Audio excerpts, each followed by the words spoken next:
Começa agora o Folha no Ar, primeira edição.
Sexta-feira, 17 de janeiro de 2025, começa agora pela Folha FM 98,3, emissora do Grupo Folha da Manhã de Comunicação, mais um Folha no Ar. Estamos ao vivo pelo Face, pelo YouTube, pelo Instagram.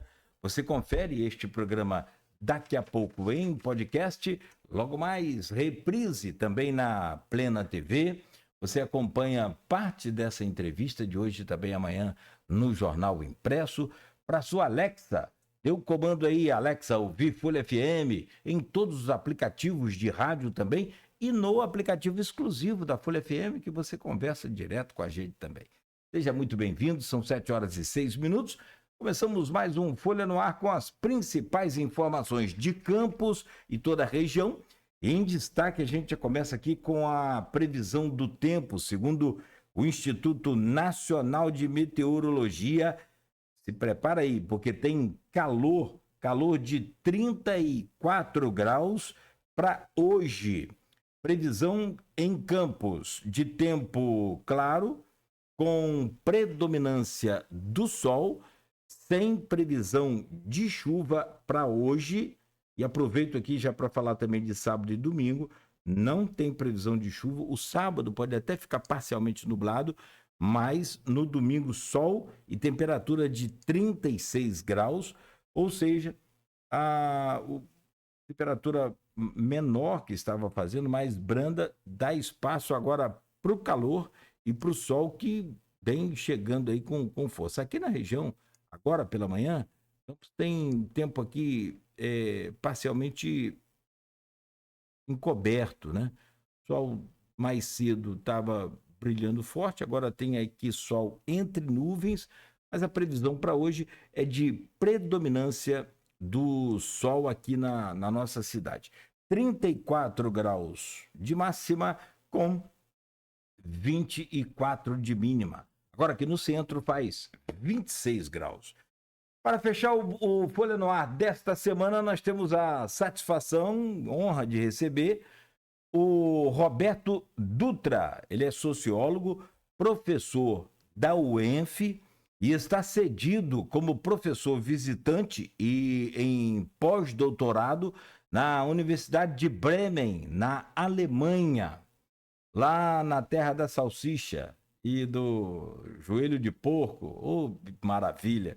Está aproveitando, mas está trabalhando e a gente vai conversar com o Roberto daqui a pouco, lá direto da Alemanha, para ele fazer uma análise de tudo que está se passando, em todos os cenários que a gente precisa entender neste momento. Primeiro cenário, Campos, que traz Vladimir II tendo que superar o Vladimir I, que superou facilmente lá o Rafael Diniz. E agora, como é que fica o próprio Vladimir que disse aqui, a régua está muito alta. Ele mesmo colocou essa régua alta e ele tem que se superar com vistas à própria eleição em 2026, onde ele pode concorrer sim. E aí tem que deixar a prefeitura. Como é que fica esse movimento político e também as consequências desse capital político e de tudo isso e dos problemas sociais que nós temos aqui, que não são poucos, a gente já falou e vai repetir aqui já já. Segundo bloco, o Roberto analisa para a gente também o momento em que o Brasil vive. No governo Lula 3, refletindo diretamente na maior força, no maior poder político de voto, que é o carrinho do supermercado. Ou seja, quando você consegue encher o carrinho de supermercado com o seu salário, a política é assim, reflete imediatamente na intenção de voto para aquele gestor, no caso do governo federal. Quando o carrinho de supermercado está vazio e não tem uma perspectiva, não tem uma expectativa da coisa melhorar, reflete imediatamente também na popularidade daquele governo. Vamos entender, e com o mercado forçando, pressionando para que o governo mantenha suas contas com superávit e não com déficit, como tem na previsão, e ainda com algumas ações desastrosas do governo, como eu coloquei lá na manchete, vão muito além da comunicação ruim, ou seja, o governo Lula 3 tem problema para além da comunicação. Trocou o Pimenta pelo Palmeira, mas a gente quer entender do sociólogo e professor Roberto Dutra como é que fica essa situação. Além de tudo, essas ações que, apesar de tanta fake news, as ações não podem ser descartadas ou menosprezadas como ações desastrosas, como foi a do Pix, em que houve uma reação em cadeia nacional e imediata nas redes sociais. Tudo bem que pode ter surgido de uma fake news, tudo bem. Aliás, fake news grotesca e que a gente já viu que o país não vai saber lidar muito bem com essa questão. Foi feito um deepfake, um vídeo onde aparecia a imagem do Haddad com a voz parecida com a do Haddad, mas a voz muito trancada, muito travada, né? Mesmo assim, muita gente, a maioria acreditou e aquilo virou, então, essa onda, né, de comentários na internet e que fez o governo recuar. Ou seja, uma derrota no lançamento daquele Pix, da fiscalização do Pix, não havia e não há taxação de Pix em momento nenhum, mas a fiscalização do Pix foi uma derrota e, vou criar uma palavra, a desfiscalização do Pix foi outra derrota muito maior, que não só projetou a direita, mas como fez um dos maiores oponentes aí do governo, que domina bem a rede social, crescer ainda mais, que foi o Nicolas Ferreira. Eu ouvi muita gente falando, passei a seguir esse cara. Olha que loucura em que o governo entra nessa espiral, misturado com pressão de mercado e misturado também com inabilidade do governo em pensar nas suas ações. Assim como foi a taxa da blusinha, que foi a taxa do Shein e também da Shopee. Outro desastre também. Vários deputados do governo disseram que não iria ser aprovado, que o governo jamais iria lançar aquela taxa e, de repente, lançou. Vamos saber também, daqui a pouco, do Roberto, sem alongar mais, sobre o que o mundo espera a partir de segunda-feira com o retorno de Donald Trump à Casa Branca. Só para comentar, quase 500 dias de guerra na faixa de Gaza e mesmo sem assumir a Casa Branca, Trump já conseguiu, e aí vai ter que colocar na conta dele, um cessar-fogo por Israel. Ah, mas ele usou o mesmo pedido que os Estados Unidos fizeram. Biden passou a guerra inteira sem se posicionar sobre um cessar-fogo claramente, sem defender um cessar-fogo. Muita inabilidade? Não sei. Proposital?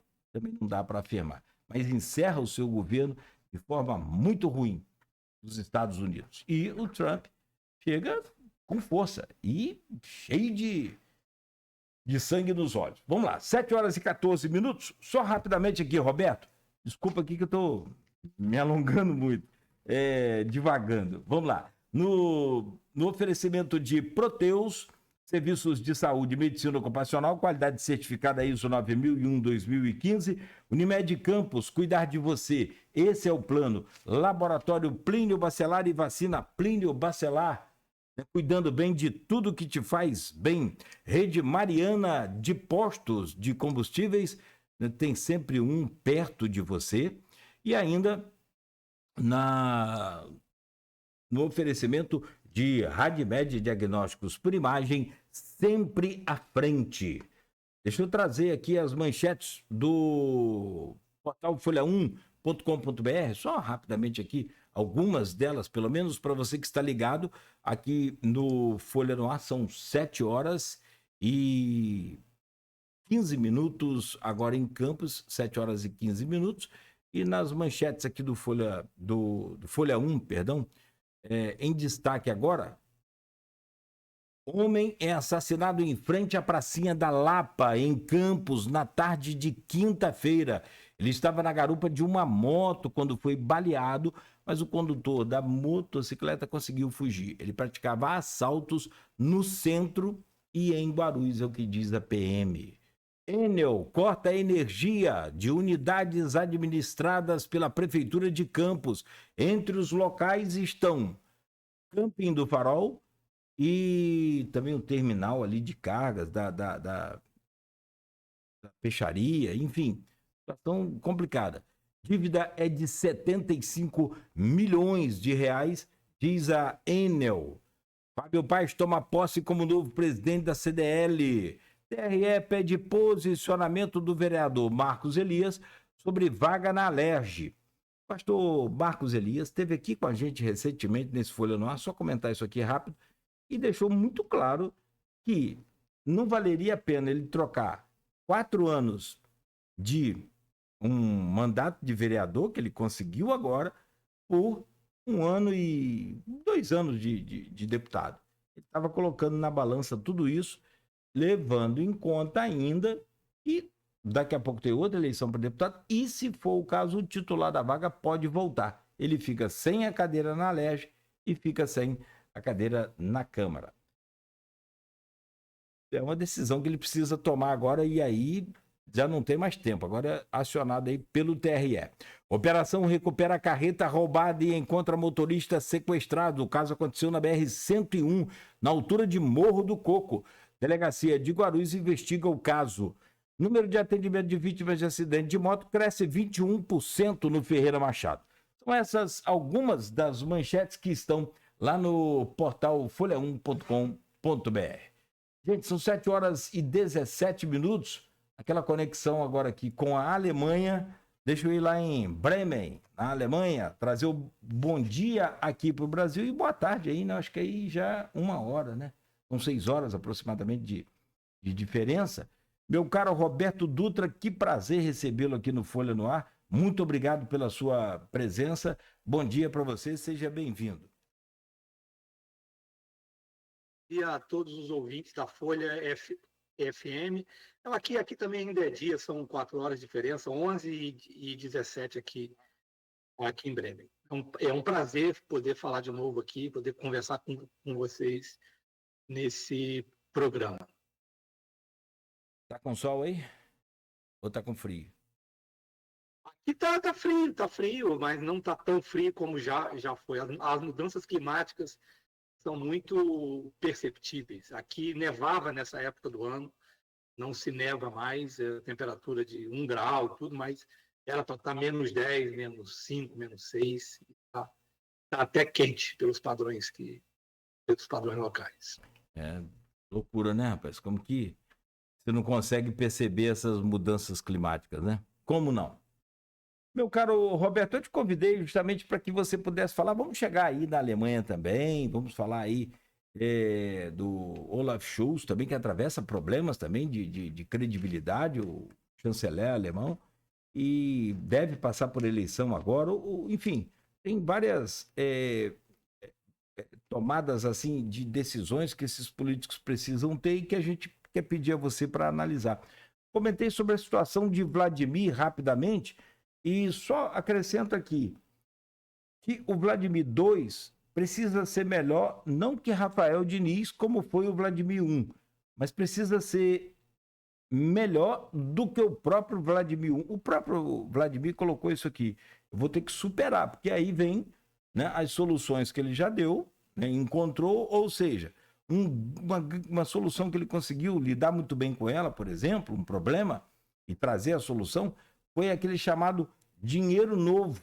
Que, aliás, foi uma frase cunhada, um termo, assim, cunhado pelo Roberto Henriques, naquela eleição de 2020.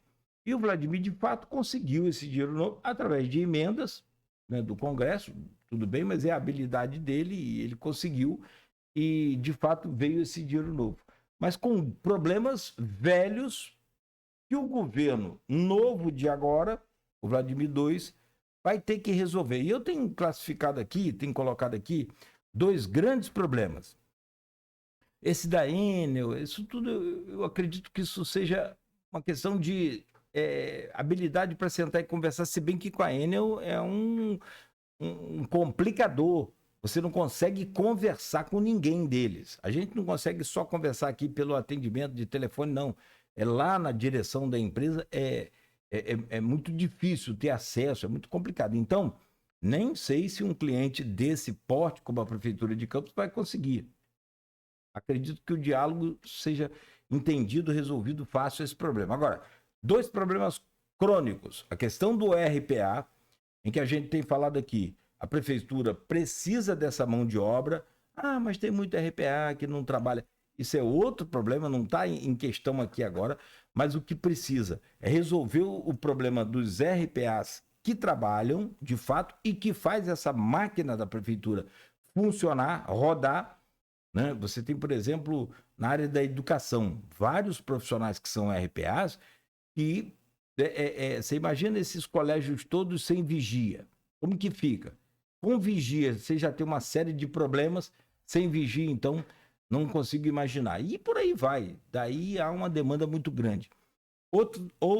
E aí tem o dificultador, que é o TAG, com o TSE, que não permite mais usar a verba dos royalties para pagamento de folha, para pagamento de salários permanentes e nem dívidas, e a folha de pagamento da prefeitura que já está beliscando lá o limite imposto pela lei de responsabilidade fiscal, que aí dá um problema sem tamanho para o administrador e para os seus comandados também. Como resolver? E a outra questão,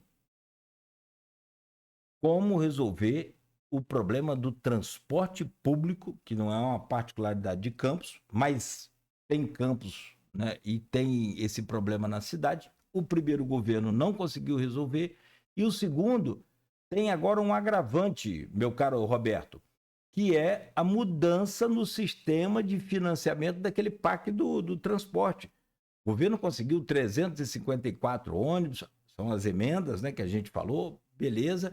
Só que esses ônibus viriam com 10 anos de prazo para pagar, 4 anos de carência pelo BNDES. Isso mudou desde o início do ano para a Caixa Econômica e que cortou de 10 para 5 anos de pagamento, de prazo, e de 4 anos de carência, que é aqueles 4 anos sem pagar nada, passou para 1 ano só. Ou seja, inviabilizou o acesso a esse crédito, o acesso a esses ônibus. Como é que você analisa esse momento, essa perspectiva na sua ótica?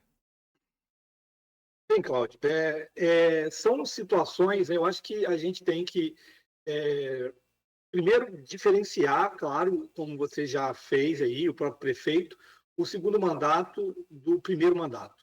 Né? O primeiro mandato do Vladimir, né, ele tem como espelho imediato, durante todo o mandato, o governo desastroso anterior do Rafael Diniz. Então, não foi muito fácil, né? Contando com sorte também, com uma arrecadação maior, né? Sobretudo uma arrecadação maior das rendas do petróleo, royalties, participações e especiais, que caíram drasticamente no governo de Rafael Diniz, né? O governo Vladimir I conseguiu muito facilmente criar a sensação de uma melhoria, né? Salários em dia, conseguiu algumas obras mais superficiais, né? Conseguiu atrair também, através da sua habilidade política, uma série de emendas, como você trouxe aqui, né? E iniciar em algumas áreas, como, por exemplo, a agricultura e, mais timidamente, e educação, algumas mudanças mais estruturais. Mas, no primeiro mandato, de um modo geral, eu acho que houve um desperdício de tempo, né? E um desperdício de oportunidades também, de janelas de oportunidade, né? Parece que todos os problemas estruturais o prefeito deixou para tentar resolver no segundo mandato, né? Contando demais, talvez até com a sorte, né? E agora, como você coloca, nós temos não só problemas estruturais, que não são problemas de resolução imediata, como o problema do transporte, como o problema educacional. A educação básica de Campos é muito ruim, né, em relação ao gasto, em comparação com outros municípios. E nós temos agora problemas urgentes, né? É importante a gente diferenciar, acho que, para analisar esse segundo mandato e as perspectivas para esse segundo mandato do prefeito Vladimir, o urgente do importante, né? A questão dos RPAs, a questão de recursos humanos como um todo, né, do limite da lei da responsabilidade fiscal, com o pessoal que já está quase sendo atingido, né, de 53, nós temos aí 51. Isso são problemas urgentes. A máquina administrativa de Campos, de fato, pode ter, e certamente tem, um inchaço considerável, muito, né? Cabide de emprego e, enfim, demandas eleitorais, políticas, que acabam gerando essa politização disfuncional da administração pública, gente que trabalhando porque foi ou é cabo eleitoral, mas a grande maioria dos funcionários RPA são necessários, né? Campos é um município muito grande, né? Em todas as áreas da política pública é preciso muito funcionário, em muitas áreas faltam funcionários, né, para que as coisas funcionem bem. Então, isso é um problema urgente que não sei como o prefeito pretende resolver, como o secretário de Recursos Humanos, o Wagner, pretende resolver, né? Enfim, se vai criar alguma inovação, alargar cargos comissionados para que seja possível isso, né? O prefeito, ano passado, postulava, se eu não me engano, a possibilidade de pagar funcionário com dinheiro dos royalties, né? Isso é um problema estrutural que agora subiu, né, na prioridade, virou uma questão de urgência, né? Pode gerar, se não se resolver isso, pode gerar problemas em todas as áreas. Agora, a questão do transporte, né, é não só uma urgência, né, mas é uma questão importantíssima, que afeta diretamente a qualidade de vida de todas as pessoas. Campos é um município grande, né, de Santo Eduardo, de uma ponta a outra, né? A população depende de um bom transporte público para ter acesso ao centro, para ter acesso a oportunidade de emprego, para ter acesso às melhores oportunidades educacionais, como, por exemplo, os IFES, né, Guarulhos e IFE Centro, para ter acesso a serviços que são mais concentrados na pedra, né, vamos dizer assim, e o transporte, a ausência de um sistema público de transporte é um problema de exclusão social, né? É um problema de falta de acesso, acesso aos serviços importantes que uma cidade tem. E eu fico realmente muito decepcionado em ver que o prefeito, no primeiro mandato, não iniciou sequer o processo de reestruturação do transporte. Você traz aí essas informações mais novas sobre a mudança no sistema de financiamento, que tem a ver com as dificuldades fiscais do governo federal. Os bancos públicos estão arrochando, os juros estão mais altos, a Caixa arrocha, o BNDES a rocha, não só o financiamento de ônibus, o parque de transporte, mas também o imobiliário. E o que a prefeitura vai fazer? Vai terminar o mandato? Tem realmente uma mudança, pelo menos o começo de uma mudança estrutural no sistema de transporte, seria um fracasso absurdo para um prefeito com tanto capital político, né?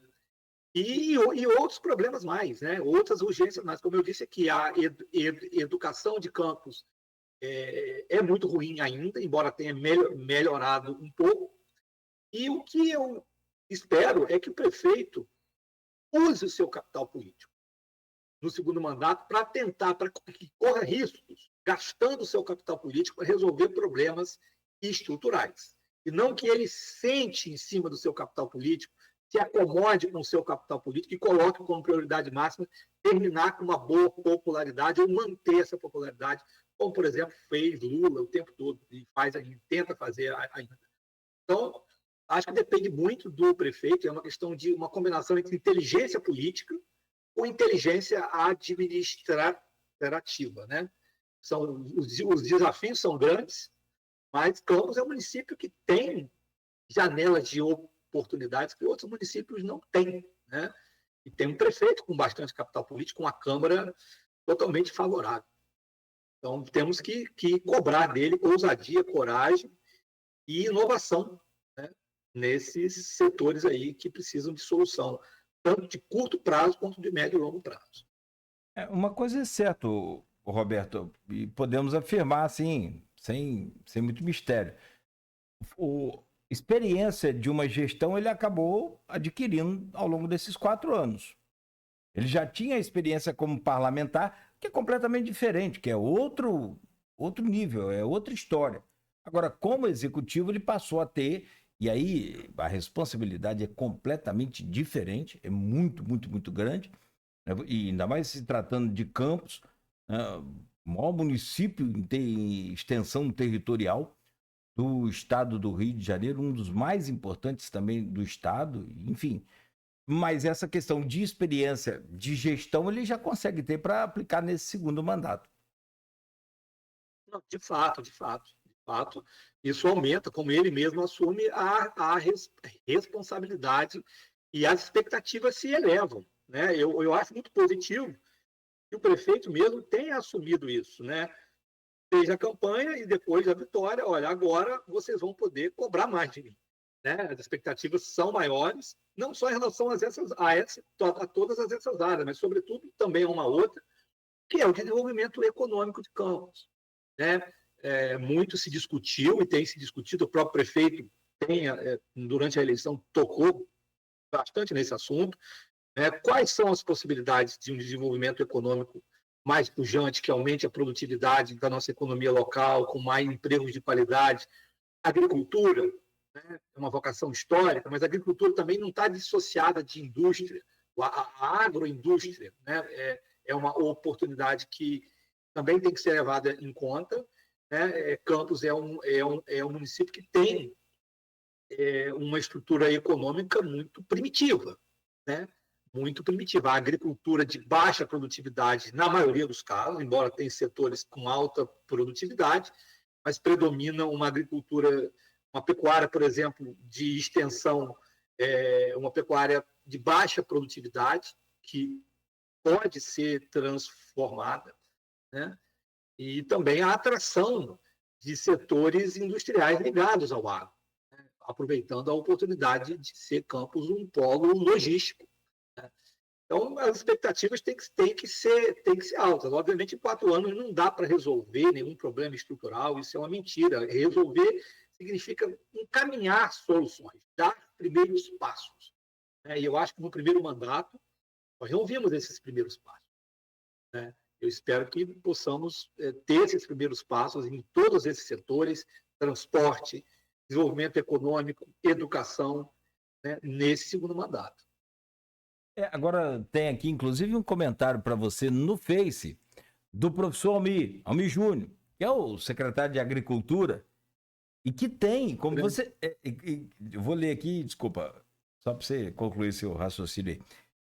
mas assim, que tem dificuldades sérias, principalmente burocráticas, para resolver problemas de quase 50 pontes que em alguns lugares já nem existe mais, já caiu a de madeira que tinha, e as outras que ainda permanecem lá de pé, daquele jeito que você já sabe. Então, não conseguiu se avançar nesse primeiro governo, de fato, com relação a essa questão das estradas, até que o Almir, dentro do sacrifício, para quem não tinha nenhum carro, nenhum automóvel na secretaria, na verdade, a Secretaria de Agricultura, e lembra quando a gente fazia aquela eleição de 2020 aqui, né, junto com o Grupo Folha, né, a Folha da Manhã, o Aloysio Abreu Barbosa trazia aqui você, ouvindo a academia, ouvindo a sociedade civil organizada, os sindicatos, ouvindo todas as frentes, todas as possibilidades aí da nossa sociedade, e todos apontavam, ou pelo menos a maioria apontava, como a agricultura ser uma saída forte para Campos.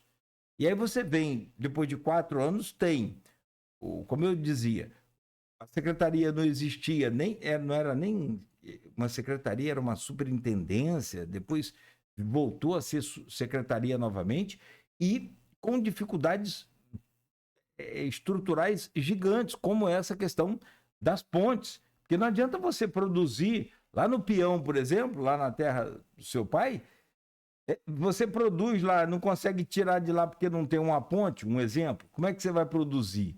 Então, assim, estruturalmente, o que você falou, parece que não avançou nesses 4 primeiros anos. E o Almir Júnior diz aqui, ó, bom dia, abraço ao Roberto, esse campista que pensa a cidade e o Brasil como poucos aqui na nossa cidade. Um grande abraço para o Almir, né? Um grande amigo, né? Alguém que não é por ser amigo, mas que eu admiro politicamente, e não é por ser amigo que eu elogio os primeiros passos que ele deu na Secretaria de Agricultura. A gente conversa, né, de modo muito profissional, sempre que pode, e eu entendo perfeitamente quando ele fala dessas dificuldades burocráticas envolvendo, né, a fiscalização muito desconfiada, o gestor público que quer tomar medidas ousadas, ele corre muito risco. Almir correu muito risco como reitor da UENF e corre risco também como secretário de Agricultura, que tenta construir, né?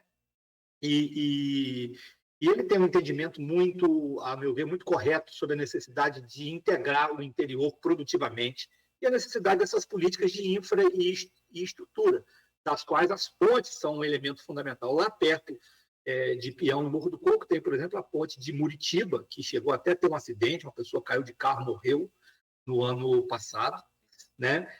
Então,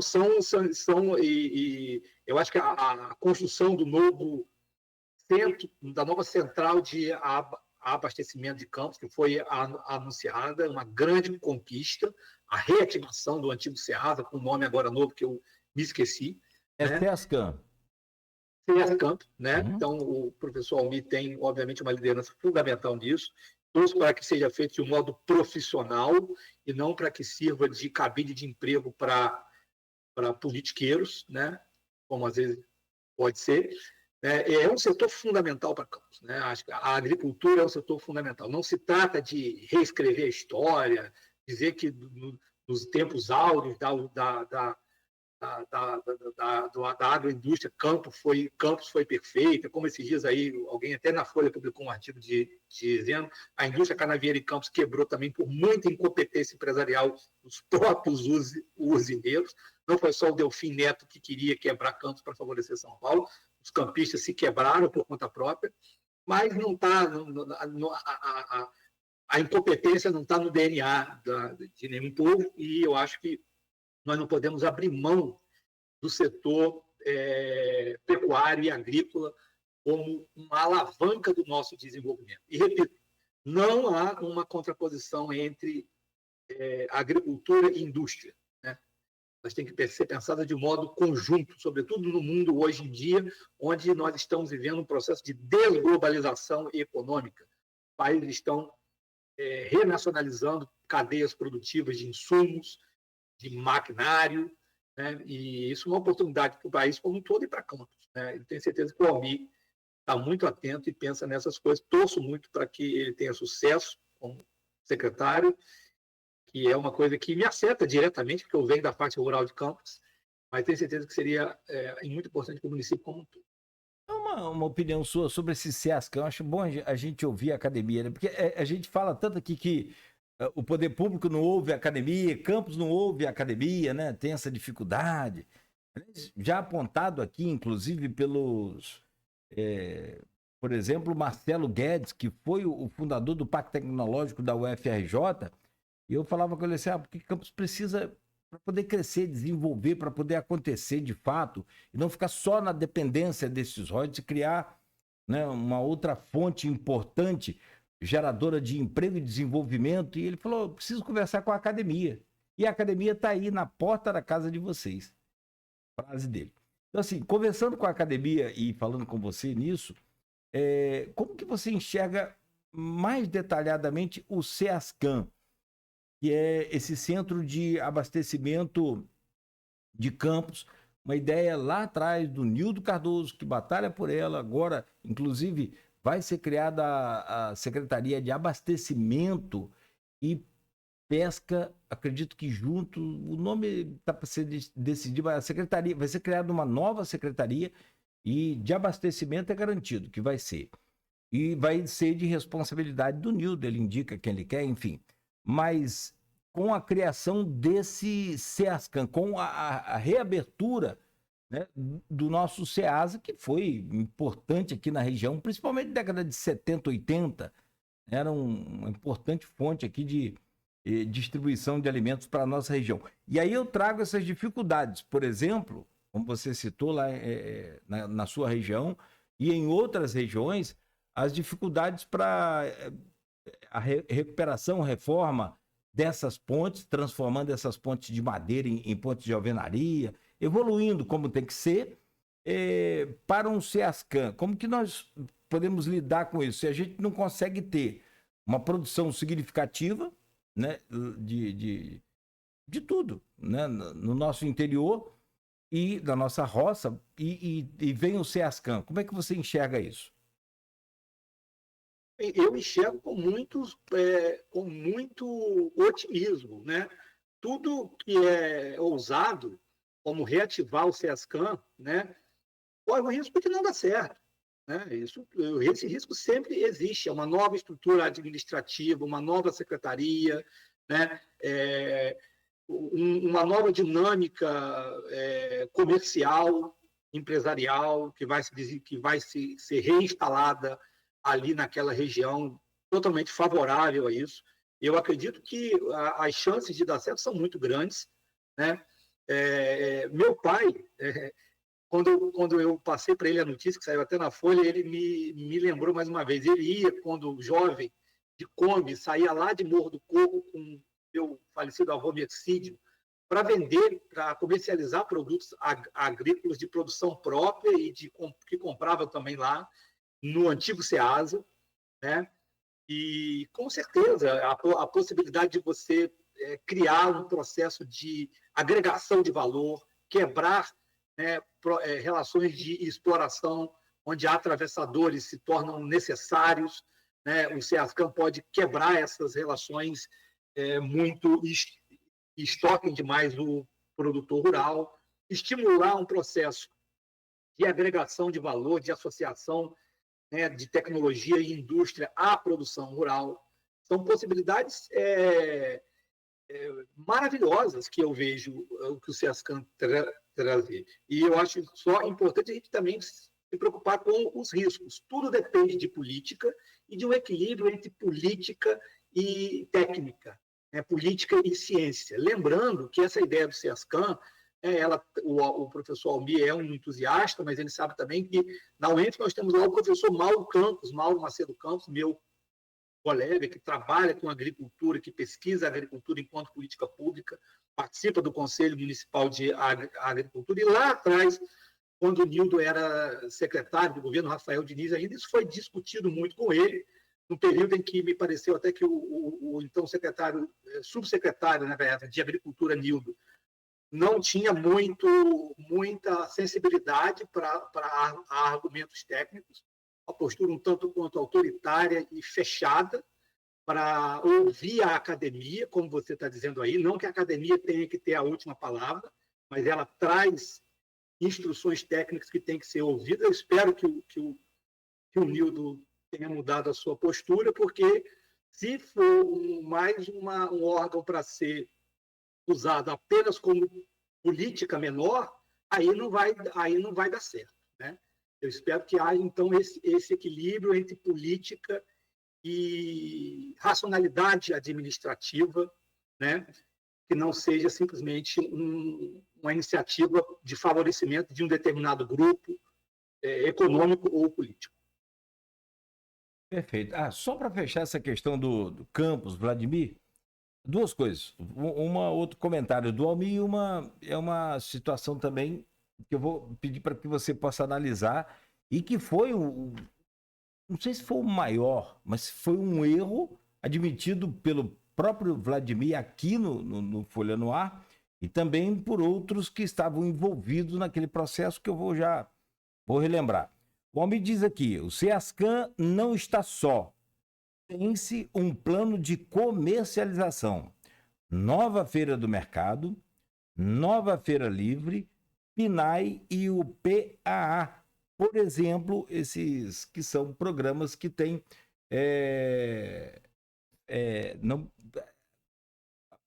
evoluído, acho que a palavra é essa, acho que tem crescido, tem acontecido na gestão do Almir, que é a aquisição de produtos, né, de pequenos produtores pela prefeitura. Isso é fantástico, já é um avanço que eu considero e vale a pena reconhecer aqui o trabalho do Almir. Outra questão, então, você pode falar o comentário do Almir, é a questão da habilidade do Vladimir com relação à Câmara Municipal. Na sua primeira, Vladimir 1, ele tinha maioria e conseguiu com muito pouco tempo. E está aí, em comparação com o Rafael Diniz só foi perder o apoio da Câmara na reta final do seu governo. E aí já também não tinha mais para onde, acho que ele conseguiu manter aquela maioria ali. Mas foi bem já no último ano do seu mandato.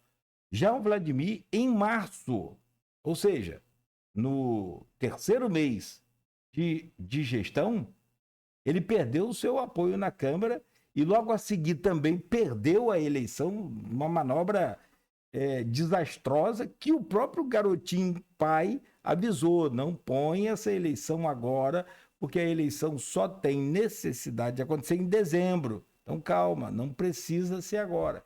E aí foi embora o boi com a corda. Essa inabilidade dele aconteceu no primeiro governo, ele já admitiu. O próprio Fábio Ribeiro, que era o presidente na época, que colocou a eleição daquela Câmara em votação antecipada, sem necessidade, tendo 13 contra 12, Vladimir tinha 13 e a oposição tinha 12. Olha que aperto na votação. Se um pulasse, dava errado, e foi o que aconteceu. Um pulou, deu errado, ele perdeu a presidência da Câmara e perdeu a maioria naquele legislativo. Hoje ele tem 19, com possibilidade de chegar a 20.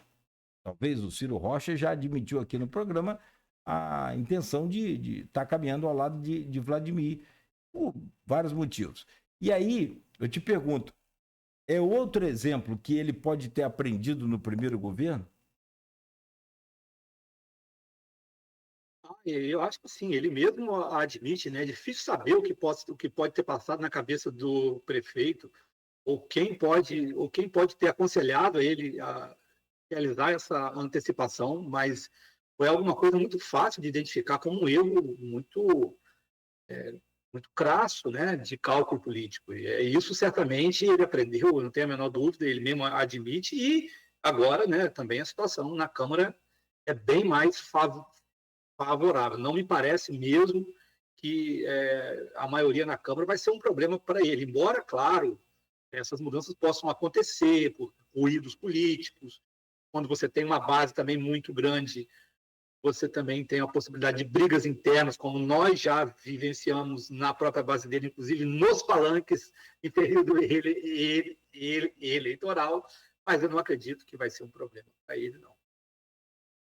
Perfeito. Bom, são 7h49, a gente precisa fechar esse bloco. Você quer tentar projetar essa eleição de 2026? Eu tenho ouvido aqui alguns políticos que são da base do Vladimir, e eles falam uma coisa só, é um discurso só. A eleição de 2026 no estado do Rio de Janeiro passa por uma conversa com Vladimir. Todos eles falam isso, ou seja, Vladimir se tornou um elemento importante, uma peça importante nesse cenário? É uma pergunta. De fato, com esse recorde de voto que ele teve, foram 192 mil votos, 192.232 votos. Ele de fato se tornou essa peça tão significativa? Ou a gente está superdimensionando Campos, que para nós é importante, mas para o Grande Rio não é um cenário tão necessário assim? Tem a tradição da família, pai e mãe governadores. Chegou-se até a cogitar chapa aqui, né, numa tentativa de dar dimensão ao nome de Vladimir, Washington Reis como governador e Vladimir como vice. É possível tentar analisar esse cenário ainda, mesmo faltando quase 2 anos para a eleição? São palpites, né? São avaliações que a gente faz, mas eu não tenho a menor pretensão de que elas tenham. Eu vou fazer, mas eu não tenho a menor pretensão de que elas tenham nenhum tipo de carimbo, digamos assim, científico ou qualquer outro tipo de coisa, né? Validade maior do que a opinião de um político que, com certeza, dentro do jogo, sabe avaliar muito melhor do que eu, né? Eu acho que depende muito, Cláudio, do tipo de cargo, disputa que a gente está falando. Certamente, na eleição para deputado federal e estadual, o Vladimir, né, mantendo, sobretudo, uma popularidade alta, né, vai ter, daqui a 2 anos, um papel fundamental, né? Não tenho a menor dúvida, na região toda, né, no apoio, na decisão de quem vai ser deputado, quem vai ser lançado e a quem ele vai declarar apoio, e os recursos políticos, financeiros que vão ser aportados a quem ele apoiar. Isso, com certeza, para deputado federal e estadual, é muito importante. Agora, a importância de Campos para as eleições majoritárias, né, de governador e de senador, elas dependem muito de como vai estar a situação mais ou menos equilibrada ou desequilibrada para essa disputa de senador e governador, porque, de fato, Campos sozinho e a região norte como um todo, quando um candidato já é muito favorito na região metropolitana, na capital, no Rio, na Baixada e na região metropolitana como um todo, Campos não decide a eleição para governador. Garotinho, né? Foi um outro período, né, onde ele já tinha uma associação muito forte com Brizola, né? Garotinho se torna governador, herdando de Brizola uma base eleitoral no Rio, que Garotinho teve muita habilidade em trazer para si, uma base popular que ainda hoje tem memória dele, né? Não é o caso de Vladimir. Garotinho, muito facilmente, através do brizolismo, já cedo, já na idade que Vladimir está, se projetou no Estado como político do Estado. Não é o caso de Vladimir ainda. Vladimir pode ser, obviamente, é conhecido entre os políticos, mas ninguém na capital, na Baixada, sabe quem é Vladimir. Então, a não ser que seja uma eleição muito disputada, né, para que Vladimir tenha algum peso na eleição para governador ou para senador. Ser vice-governador, né, ser candidato a vice-governador do Washington Reis, seria nenhum mérito, sinceramente, seria até, na minha opinião, um demérito. Acho que o Washington Reis não tem nenhuma grande chance de se, né, projetar e, sinceramente, eu acho que a gente tem que comparar um momento ao outro. Eu acho que para influenciar na eleição de senador, talvez ele possa ser candidato a senador, não sei o que ele pretende ser, mas até para isso ele dependeria de um apoio de políticos de alcance regional muito maior, coisa que ele não é. O Vladimir é um político local. O pai dele se tornou um político regional, a mãe se tornou governadora, uma política de alcance regional, o pai foi um político nacional, quase, né, esteve perto de ir até para o segundo turno, não perto, mas disputou uma eleição presidencial com muito êxito, e Vladimir ainda não tem esse cacife, na minha opinião, embora ele tenha uma popularidade em Campos muito alta e tudo, mas depende desses outros fatores. Roberto, são 7 horas e 54 minutos. Eu estou conversando com a Almir aqui no particular, e de fato você tem que admitir assim, uma coisa: o Almir conseguiu sim, e eu falava até de um carro, né, de um automóvel que a secretaria nem tinha, passou a ter, tem um maquinário que não existia, era muito velho, tudo alugado, passou a ter inclusive uma carreta prancha para transportar esse maquinário. Enfim, é claro e evidente que houve evolução. Não quanto a gente precisa, gostaria, mas sem dúvida nenhuma, houve aumento sim na produção de leite, houve aumento sim na produção de hortaliças, e é claro que aquilo que você falou, era para ter sido feito também no primeiro governo esse início de solução do problema. No caso da agricultura, eu quero acreditar e torço que isso tenha sido feito dessa forma, como você falou aqui no... Também acho que foi. Não uma é? das poucas áreas onde eu acho que houveram os grandes primeiros passos e há um rumo. O Almir tem um rumo, ele tem uma ideia sobre como ele imagina a agricultura de Campos, toda a experiência que ele tem como acadêmico e como observador de outras realidades, como o norte do Espírito Santo, que ele sempre toma como exemplo. Campos tem um rumo na agricultura. A minha pergunta é, tem rumo em outras áreas? Tomara que tenha.